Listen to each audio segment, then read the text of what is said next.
నమస్తే welcome to our channel నేను మిషాలి గత 5 సంవత్సరాల్లో వైసీపీ హయాంలో జరిగిన లిక్కర్ స్కామ్ సంబంధించి మాకు అసలు ఏమీ తెలియదు మాకు అసలు ఏం సంబంధం లేదన్న పెద్దిరెడ్డి రామచందర్ రెడ్డి ఎంపీ మిథున్ రెడ్డి అయితే బెయిల్ మీద మిథున్ రెడ్డి బయటకు వచ్చినా సరే వాళ్ళ ఇంట్లో అయితే సోదాలు జరుగుతున్నాయి అయితే కీలకమైన ఇంట్లో కూడా ఆధారాలు అయితే దొరికాయి అయితే ఇక ఈ పరిణామాలు ఏ విధంగా ఉండబోతున్నాయి ఇలాంటి అంశాలను చర్చించే ముందు స్టూడియోలో ఉన్నారు సీనియర్ జర్నలిస్ట్ డాక్టర్ భరతరెడ్డి గారు ఉన్నారు వారిని అడిగే విషయాలను తెలుసుకునే ప్రయత్నం చేద్దాం నమస్కారం సార్ నమస్తే సార్ లిక్కర్ స్కామ్ సంబంధించి ఇప్పటికే మిథున్ రెడ్డి అయితే బెయిల్ మీద బయటకు వచ్చారు అయితే వాళ్ళ ఇంట్లో అయితే తనిఖీలు చేస్తూ ఉన్నారు కీలకమైన ఆధారాలు కూడా దొరికేసాయి ఇక ఏం జరగబోతుంది ఈ లిక్కర్ స్కామ్ సంబంధించి ఏం చెప్తారు సార్ ఖచ్చితంగా మిథున్ రెడ్డి కీలకంగా వివరించినట్టుగా మొదటి నుంచి కూడా సిట్ బృందం అనుమానిస్తూనే ఉంది ఎందుకంటే మిథున్ రెడ్డి అటు ప్రభుత్వంతో ఇటు అధికారులతోటి జగన్మోహన్ రెడ్డితో అంటే అందరితోటి సత్సంబంధాలు ఉన్న వ్యక్తిగా మిథున్ రెడ్డికి పేరుంది ఎంపీగా కూడా గతంలో ఎంపీగా రాజకీయాల్లో కూడా చక్రం తిప్పిన వ్యక్తి జగన్మోహన్ రెడ్డికి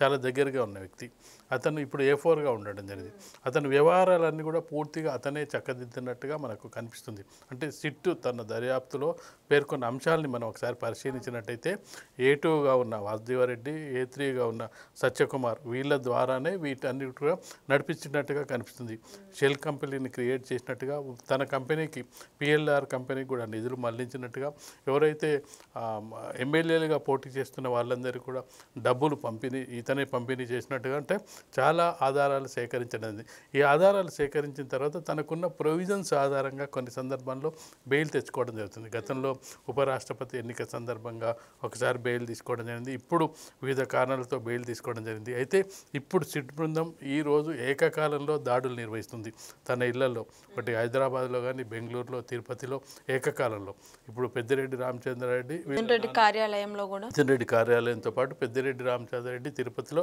తన తండ్రి తను ఎమ్మెల్యే కూడా ఉన్న సందర్భంలో ఏకకాలంలో దాడులు నిర్వహిస్తుండటంతో అతను హైదరాబాద్ చేరుకోవడం జరిగింది హైదరాబాద్లో కూడా తన కీలకమైన పత్రాలను కూడా స్వాధీనం చేసుకోవడం జరిగింది కాబట్టి ఖచ్చితంగా ఈ కీలకమైన 4 చోట్ల ఏకకాలంలో దాడులు నిర్వహించడం ద్వారా ఖచ్చితంగా మరింత సమాచారాన్ని సేకరించడానికి దర్యాప్తు సంస్థలు ప్రయత్నాలు చేస్తున్నాయి అంటే ముఖ్యంగా షెల్ కంపెనీలు క్రియేట్ చేయడం డబ్బును మళ్లించడం వీళ్ళకి ప్రమోషన్స్ ఇస్తాను మీకు మంచి అధికార పోస్టింగ్ ఇస్తా అని చెప్పి A3గా ఉన్న సత్యప్రసాద్కి మాట్లాడడం వాసుదేవరెడ్డి ద్వారా పని చేయించడం ఇవన్నీ అంటే దాదాపుగా సిట్ బృందం పూర్తి విషయాలు మిథున్ రెడ్డికి సంబంధించిన ఏ విధంగా వివరించాడు ఒకటి మిథున్ రెడ్డి చివరిలో ఇతను క్రియేట్ చేసిన దాన్ని కింది స్థాయిలో ఎవరు దాన్ని ఎగ్జిక్యూట్ చేశారంటే చెవిరెడ్డి భాస్కర్ రెడ్డి దాకా మొత్తం కూడా పూర్తిగా సిట్ బృందం దర్యాప్తు బృందం సేకరించడం జరిగింది కాబట్టి ఇప్పుడు ఇతను ఏ విధంగా చేరింది షెల్ కంపెనీని ఏ విధంగా క్రియేట్ చేశాడు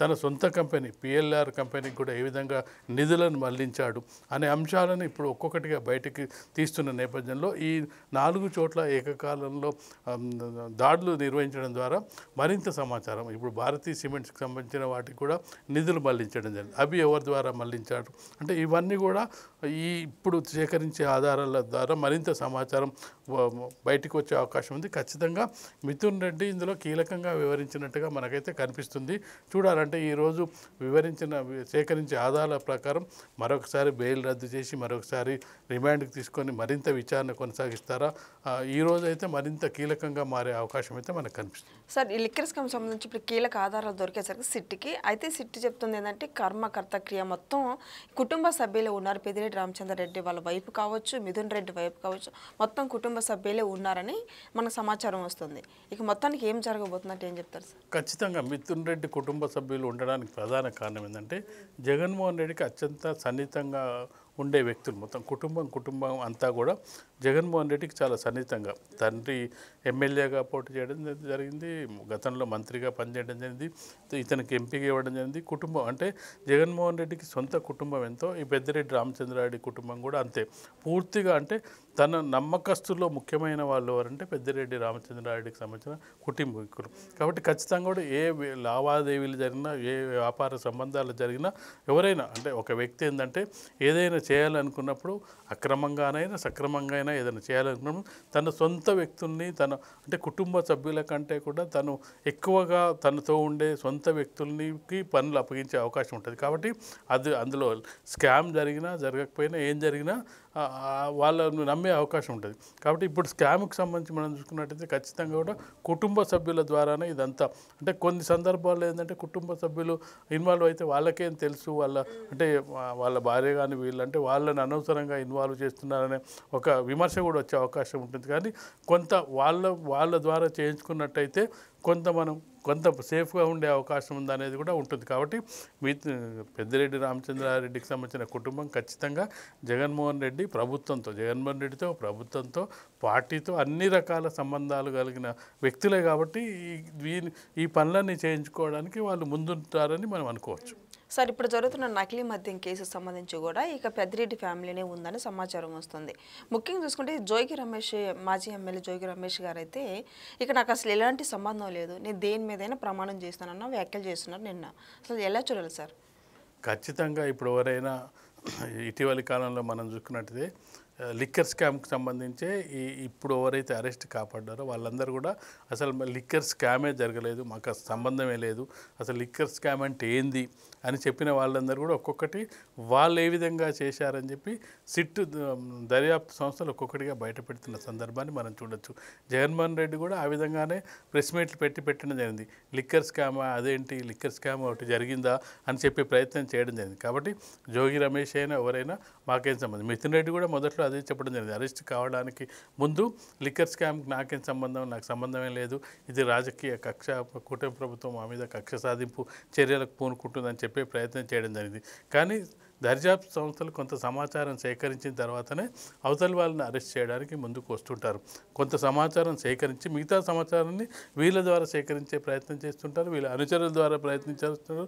వీళ్ళతో ఉండేవాళ్ళు డ్రైవర్లో లేకపోతే వీళ్ళతోటి పిఏలో వీళ్ళతో ఉండేవాళ్ళ ద్వారా సమాచారం సేకరించి వాళ్ళ ఇన్వాల్వ్మెంట్ ఉంటుంది, వాళ్ళ ద్వారా ఏం పనులు చేయించుకున్నారు. కొన్ని సందర్భాలు ఏంటంటే వాళ్ళ ద్వారా పంపిస్తారు, అందులో డబ్బు ఉందని వాళ్ళకి తెలియకపోవచ్చు. ఒక ఈ వెహికల్ తీసుకెళ్ళి డబ్బా బాక్స్ ఉంటుంది, తీసుకెళ్ళి ఒక దగ్గర చేరవేంటారు. అందులో మనీ ఉందని చెప్తారా, లేకపోతే వేరే ఏదో ఉందని చెప్తారా, సామాన్లు ఉన్నాయని చెప్తారు, అక్కడ చేర్చిరా వాళ్ళకు తెలిసే అవకాశం ఉండదు. అంటే ఆ విధ కార్యక్రమాలు కూడా జరుగుతుంటాయి. కాబట్టి ఇవన్నీ దర్యాప్తు సంస్థలన్నీ కూడా పూర్తిగా లోతుగా విశ్లేషించి చేసే అవకాశం ఉంటుంది. ఊరికే అంటే వాళ్ళు సర్టిఫికెట్ ఇవ్వడానికి ఎవరైనా సర్టిఫికెట్ మర్డర్ చేసిన వాళ్ళైనా నేనేం చేయలేదు, నాకేం తెలియదు అంటది. చివరికి అది తేలిన తర్వాత ఏం చెప్తారంటే మేము ఆత్మరక్షణ కోసం చేసినామని చెప్తారు.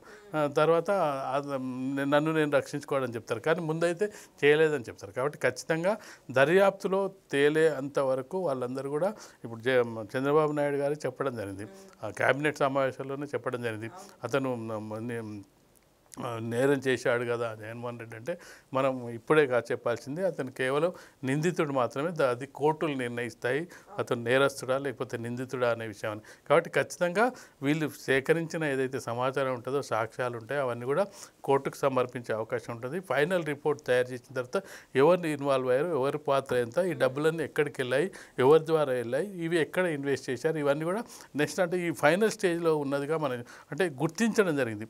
ఎవరెవరు ఉన్నారని గుర్తించడం జరిగింది. ఫైనల్ లబ్ధిదారులు ఎవరు చేయించారనే దీనిలో భాగంగానే మిథున్ రెడ్డి మీద ఎక్కువ కాన్సన్ట్రేషన్ చేయింది. దానికి కారణం ఏంటంటే ఒకటి మిథున్ రెడ్డి, రెండు చెవిరెడ్డి భాస్కర్ రెడ్డి రెండో రిపోర్ట్లో కూడా కొన్ని సందర్భాల్లో జగన్మోహన్ రెడ్డి పేరు ప్రస్తావించడం జరిగింది. కాబట్టి ఈ మధ్యకాలంలో వీళ్ళిద్దరు, అతను 34 A4గా ఉన్నప్పటికీ ఇతను A4గా ఉన్నప్పటికీ వీళ్ళ ద్వారానే పూర్తి సమాచారం బయటకు వచ్చే అవకాశం ఉంది. కాబట్టి ఖచ్చితంగా కూడా మిథున్ రెడ్డి ఫ్యామిలీతో పాటు ఒకవేళ జగన్మోహన్ రెడ్డి ఇన్వాల్వ్ ఉంటే వీళ్ళ ద్వారా బయటపడే అవకాశం అయితే ఖచ్చితంగా మనకు కనిపిస్తుంది. Okay, thank you sir.